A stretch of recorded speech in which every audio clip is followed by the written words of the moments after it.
Askaratu stared into the flat surface of the crystal before him. Gloomy forms all around him chanted, some in ornate golden chains, others holding them. The light blue crystal in the center of the room stood much taller than the sorcerer, although it was the smallest crystal making up the glowing blue chamber. Every surface, the walls, ceiling, and floor contained monolithic versions of the same undulating blue substance. Besides the hulking marine, only the huddled pile of psychos was present, emanating the energy needed to activate the room with each incantation. Encapsulated in his power armor, Askaratu was easily twice the size of the mass on the floor, containing probably no less than 24 emaciated psychic slaves. A handful would have been enough. However, he had many to spare, and could not afford for the ritual to fail. The location of the Crystal City is unknown to all but the most trusted inner circle of Magnus the Red. Even the hundreds of sorcerers plotting the overthrow of countless imperial worlds, and the thousands of psychos who power its mysterious machinations, most unwillingly, know not where they are in time or space.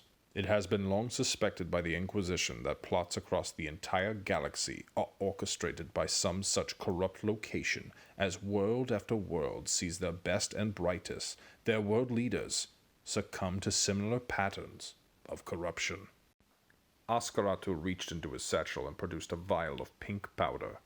The crystal surfaces all around him began to pulsate more rapidly, seemingly sensing the presence of the substance.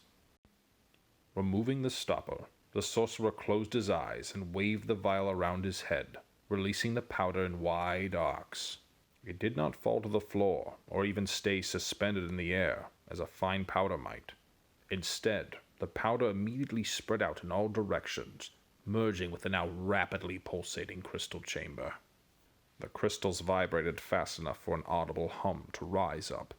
The pitch increased rapidly as more and more of the powder embedded itself in the surrounding crystals.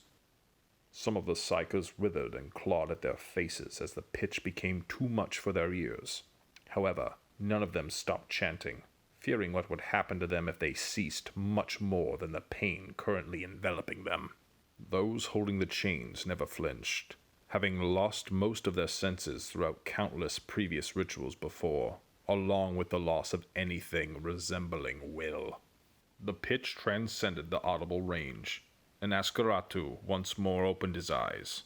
Instead of finding himself standing in the same crystal chamber, he was now lying on a soft bed being bombarded with natural light coming in through an open window. Lined in white silk and flowers, the chamber made almost entirely of lacy white marble, but roughly the same size where he stood moments before. Many forms moved about. Human, although much more well-fed and sun-kissed than the indiscernible piles of husks he had just left. None of this was shocking to the sorcerer, as he maintained his composure and took in the room around him. Likewise, his arrival had not caused any disturbance to the people moving about the room. As far as they were concerned, the figure laying on the bed was still the same blonde female that had been there moments before, the same being that they knew very well and tended to on a regular basis, the same miraculous young girl that would be evaluated for sainthood today. It was a test he would have to help her pass if his plan to deliver this planet to Magnus were to proceed. He did not dare to move the body he now co-inhabited. In fact, he would only, like on so many other occasions, remain a passenger, going where she pleased, listening to her thoughts, and on occasion, answering her desires with acts of magic and wonder that seemed to emanate from her own hands. His intent was to pass these acts off as miracles, to raise her to the point of worship, then use her status to eventually turn the planet against the Imperium. But the plans became accelerated, and the young girl was noticed by the ecclesiarchy. The algae nutrient processing plant explosion leveled an entire sector, roughly 3 million inhabitants and workers. Askaratu used the wonders of the warp to save her. She stumbled out days later with only sooty clothes. The girl could not explain it, only that she put her hands up and prayed to the God Emperor. Those prayers had intensified since the event. They grated on his conscience in a way that reminded him of the psychic slaves in the crystal chamber. If she only knew where her powers came from. Oscaratu grimaced. Words for the corpse god would never cross her lips again. Is everything all right, hun? A plump, elderly servant in a plain white robe leaned towards the young girl. You look as though you're a bit uncomfortable. We can't have that now, can we?